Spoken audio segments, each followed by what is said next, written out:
नमस्कार मित्रों, कथा निधि चैनल पर आपका बहुत बहुत स्वागत है। आज मैं आपके लिए लेकर आई हूँ डॉक्टर संध्या बराड़े द्वारा लिखित एक कहानी जिसका शीर्षक है अंतर्द्वंद। संध्या बराड़े की कहानियां स्त्री पुरुष घर परिवार को उसके सामाजिक परिदृश्य में स्थापित करती हैं। मानव मन की गुत्थियां, उसकी अबूझ पहेलियां, नैतिक अनैतिक, मर्यादित व अमर्यादित व्यवहार की बातें आप सुश्री संध्या बराड़े की कहानियों में पाएंगे, पर इतना शालीन भाष्य बहुत कम देखने को मिलता है। उनका लेखन सच्चाई की कलम से लिखे जीवन के भावनात्मक अनुभव है। साथ ही उनकी लेखनी द्वारा रचित सभी पात्रों का चित्रण बहुत कोमल एवं संवेदनशील आप पाएंगे। तो आइए सुनते हैं कहानी अंतर्द्वंद। अगर कहानी आपको पसंद आई तो कमेंट और लाइक करके जरूर बताएं।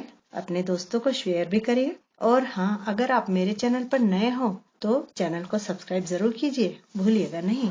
तो चलिए आइए सुनते हैं कहानी अंतर्द्वंद। दरवाजे भड़बड़ाकर थक गई है बहू जी। मालूम नहीं मालिक को आज क्या हो गया है। जब से गौर से आए हैं बस दरवाजा बंद करके कमरे में बंद है।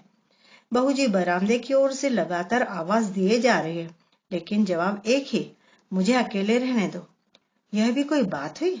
हमने तो मालिक को गोद में खिलाया है, ऐसा तो कभी नहीं हुआ। जो प्रश्न घर की नौकरानी को सता रहा था वही प्रश्न सावित्री को भी खाया जा रहा है। 36 वर्ष हो गए विवाह को। तब कैलाशनाथ झा सिर्फ वकील थे, जज की सम्मानित कुर्सी पर आसीन नहीं हुए थे।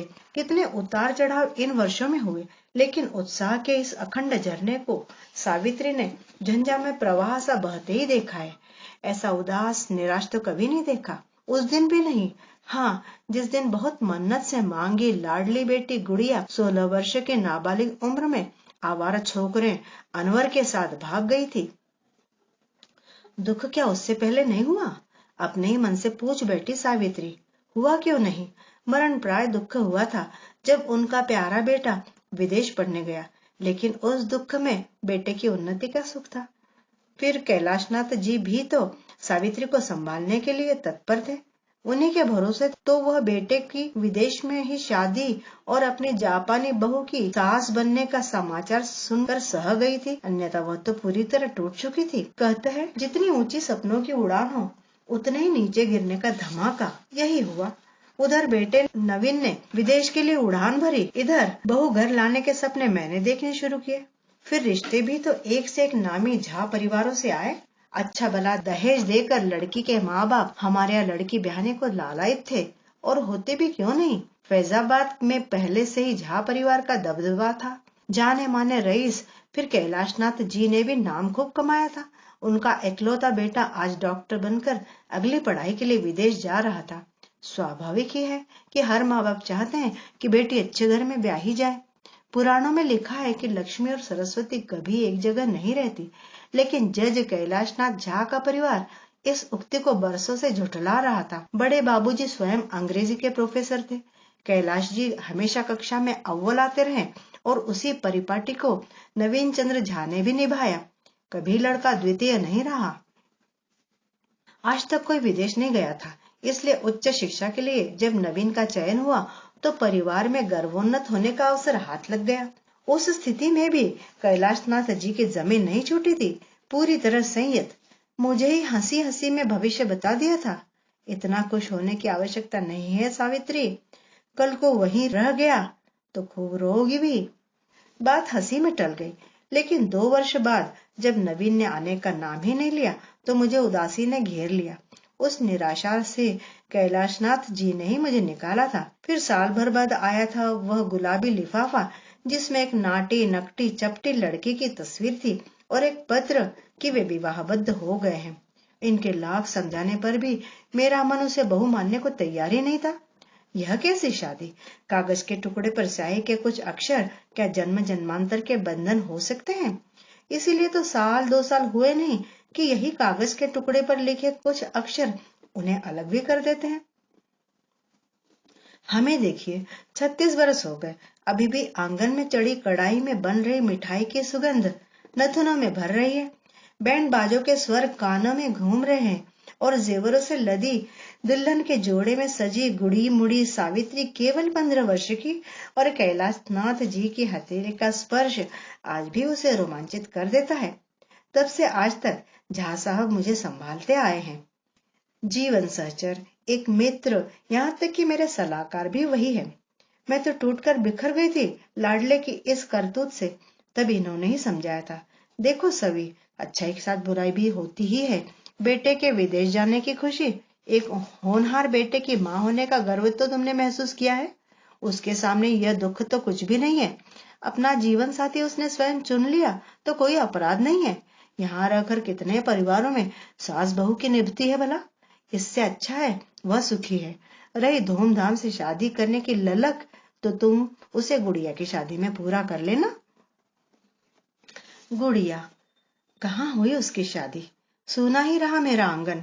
यहाँ कभी बाजे नहीं बजे, कोई शहनाई नहीं गुजी, कोई दूल्हा घोड़ी चढ़कर नहीं आया, और 2 बच्चों की माँ सावित्री वैसे ही रही निपुत्रिका। यह क्यों हुआ? इन सारे प्रश्नों के उत्तर तो निष्णात वकील और सुयोग्य जज कैलाशनाथ जी के पास भी नहीं है। दूसरी बार जब डॉक्टर ने शुभ सूचना दी तो जज साहब खुशी से झूम उठे। बस आपके बेटी होनी चाहिए, सावित्री जैसी प्यारी गुड़िया सी। भगवान ने उन दिनों इनकी हर बात को तथास्तु करने की ही ठान ली थी। तभी तो 9 माह बाद मुझे बिल्कुल वैसी बच्ची हुई जैसी कल्पना जज साहब ने की थी। नवीन पूरे 5 वर्ष का हो गया था, इसलिए गुड़िया के लाड़ दुलार का तो उफान सा आ गया था। घर में दर्जनों फ्रॉक खिलौने। जज साहब तो बेटी के प्यार में ऐसे दीवाने हुए जा रहे थे कि 15-20 जोड़ी फीते ले आए, जबकि बेटी के सिर पर बालों के नाम पर मात्र कुछ भूरे भूरे रेशे ही थे। हमारे जीवन का वह स्वर्ण युग था। नवीन सा आज्ञाकारी होनहार बेटा और गुड़िया सी प्यारी दुलारी बेटी। नवीन के विदेश चले जाने पर प्यार की अधिकारी गुड़िया ही रह गई। बस एक बात इन्हें बहुत बुरी लगती थी, गुड़िया का ध्यान सजने संवरने में अधिक और पढ़ने में कम था। ये अक्सर डांटते भी थे। मेरे लिए यह चिंता वाली बात नहीं थी, क्योंकि गुड़िया तो लड़की है, सजना संवरना तो प्रिय होता ही है लड़कियों को। फिर ज्यादा नहीं पढ़ी लिखी तो क्या हुआ, हम तो उसकी अच्छी शादी करेंगे किसी अच्छे लड़के को देख कर। गुड़िया 2 वर्ष 8वीं में फेल हुई, तब तो मैंने भी उसे खूब डांटा।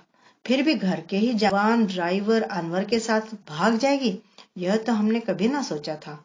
जैसे तैसे हाई स्कूल तक पहुंची कि एक दिन स्कूल से वापस नहीं लौटी।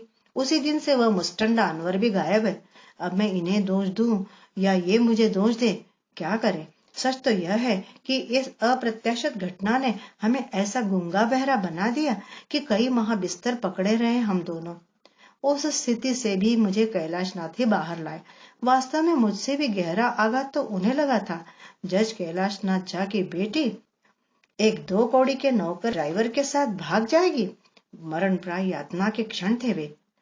उस आघात से और इनका सहारा पाकर मैं भी चुपचाप एक अलग अलग जीवन जीने लगे हम दोनों। समाज, क्लब, रिश्ते सब उसी दिन खत्म हो गए। हमारी दुनिया अब सिर्फ जज साहब, मैं, 2 नौकर, एक गाड़ी, बंगला, एक माली तक ही सीमित रह गई। दुख के ऐसे ऐसे पर्वत पार कर लेने वाले झा साहब पर ऐसी क्या विपत्ति आ गई होगी कि उन्होंने स्वयं को कमरे में बंद कर लिया है। फिर उन्हीं की तो सलाह थी कि सब दुख सुख में हम एक दूसरे के साथ हो तो ही काफी है। तो ऐसा कौन सा दुख है आज उन्हें मुझसे भी दूर कर दिया? मैं पता लगाऊंगी। और शिवनाथ जी को फोन घुमाया। शिवनाथ वकील है। जज साहब को तो यह लड़का इतना पसंद था कि मन ही मन उसे दामाद भी चुन चुके थे, पर अभागिन गुड़िया ने कोई मौका ही नहीं दिया। हाँ हेलो, मैं शिवनाथ बोल रहा हूँ। अरे हाँ, हेलो, मैं सावित्री झा बोल रही हूँ। भैया, आज न्यायालय में कुछ विशेष बात हुई क्या? झा साहब बहुत परेशान है। जी नहीं है, कोई खास बात तो नहीं थी। एक सकीना बानो का केस था जिसने अपने शौहर का खून कर दिया था। उसे उम्र कैद की सजा सुनाई झा साहब ने, और तो कुछ नहीं हुआ। ऐसी सजा तो सैकड़ों बार सुना चुके हैं जज साहब, लेकिन इसमें परेशानी की तो कोई बात नहीं है। फिर दरवाजे की ओर दौड़ी सावित्री। एक बार दरवाजा खोलिए, बताइए आपको क्या हुआ है। रोज तो मैं नहीं चाहूं, फिर भी चाय पीते पीते रोज के केस, जिरह, फैसला सब सुनाते हैं, और आज कौन मुई सकीना बानो आ गई कि खुद को आपने ऐसे बंद कर लिया। ऐसी मनस्थिति में भी एक तिक्त मुस्कान जज के चेहरे पर फैल गई। क्या कहें, इस पगली सावित्री को क्या बताएं, कैसे सह पाए किया। यह तो इतना भी नहीं जानती कि उसकी गुड़िया कब सकीना बानो बन गई। मैं ही कहाँ जानता था। एक केस के सिलसिले में जबलपुर गया। वहां किसी परिचित ने बताया कि जज साहब, आपका पुराना ड्राइवर एक दिन रेड लाइट एरिया में दलाली करता पकड़ा गया। दूसरे दिन जज कैलाशनाथ झा उन गंदी घिनौनी गलियों में नाक पर सेंटेड रुमाल रखे घूम रहे थे। एक एक कमरा छान मारा, लेकिन उनकी गुड़िया कहीं नहीं मिली। सोच रहे थे मिल जाए तो उसे इस नर्क से निकाल ले जाऊंगा, मुंह मांगे पैसे फेंक कर। बाप हूं तो यह सब तो सहना भी होगा, लेकिन निराशा ही हाथ लगी। सिर्फ इतना पता चला कि एक अनवर नाम के दलाल ने सकीना बानो को बेचा था। वह तब गर्भवती थी, इसलिए बड़ी आपा ने उसे धक्के मारकर निकाल दिया। और फिर हार गया एक बार गुड़िया का बाप, कलुषित हो गया उसका वत्सल मन। और आज तो एक बाप और जज दोनों ही हार गए। यह किस अपराध की सजा दी भगवान। बेटी को ही अपराधी बनाकर मेरे सामने खड़ा कर दिया। दुनिया के किस न्यायालय में जन्मदाता ने अपने ही लाडले को, जिसे कभी गोद से नीचे उतारते समय भी डर लगता था कि उसके पांव गंदे हो जाएंगे, आज इन्हीं हाथों से मौत की सजा लिखवा दी। उम्र कैद उसके लिए मौत की ही सजा है। वैसे ही अब तक हजारों बार मर चुकी है वह अभागन। वह तो उस बच्चे की ओर देख कर जी रही थी जिसे छीनने और फिर धंधा करवाने अनवर आया था। उससे हाथापाई हो गई। शराब के नशे में धुत अनवर पर चूल्हे की लकड़ी का एक भरपूर वार ही काफी हुआ।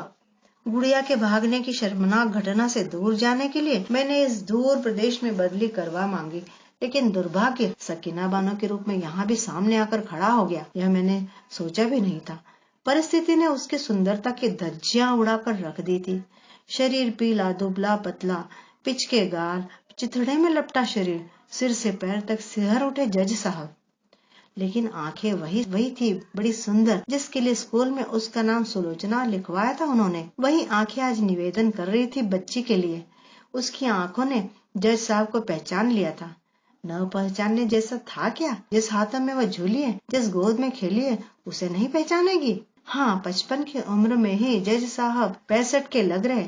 लगता था एक बार, सिर्फ एक बार दौड़कर बाबूजी के कदमों में गिर जाऊं और कहूं, मेरा अपराध अक्षम्य है बाबूजी, मुझे उम्र कैद नहीं, फांसी दीजिए। तिल तिल मरना नहीं चाहती मैं, एक बार ही शांति से मरना चाहती हूँ। पिता बनकर ना सही, जज बनकर ही मेरा निवेदन स्वीकार कर लीजिए। हो सके तो आपका सशक्त संबल मेरी नन्ही बेटी को दे दे, जिसे छोड़कर मैं भाग गई थी। नहीं गुड़िया, आज तक मैं यही समझता रहा कि मेरे पितृत्व में कोई कमी है कि बच्चे मुझे छोड़कर चले गए। आज सोचता हूँ मेरे जज होने में ही कोई कमी है कि मैं अपनी बेटी को भी जीवन न दे सका और मृत्यु भी न दे सका। तुम्हें ऐसे ही तिल तिल कर मरना है गुड़िया। रोज तुम्हें थोड़ा थोड़ा मरते देख मैं भी मरता रहूंगा। यही मेरी सजा है। आज तक मैं दूसरों को सजा, आज मैंने तुम्हें नहीं, अपने आप को भी धीमी गति से मृत्यु की सजा सुना दी गुड़िया। लेकिन तुम्हारी याचिका मुझे मंजूर नहीं है। तुम्हारी नन्ही बेटी सड़े हुए बीज का फल है। वह झा परिवार में शामिल नहीं हो सकती, चाहे निर्वंशी में क्यों न रह जाऊं। तो मित्रों, हमारी कहानी यहाँ समाप्त होती है। आपको कहानी पसंद आई हो तो लाइक और कमेंट करके जरूर बताएं और शेयर भी करिए। और हाँ, अगर चैनल पर नए हो तो सब्सक्राइब जरूर कर लीजिए। कहानी सुनने के लिए बहुत बहुत धन्यवाद।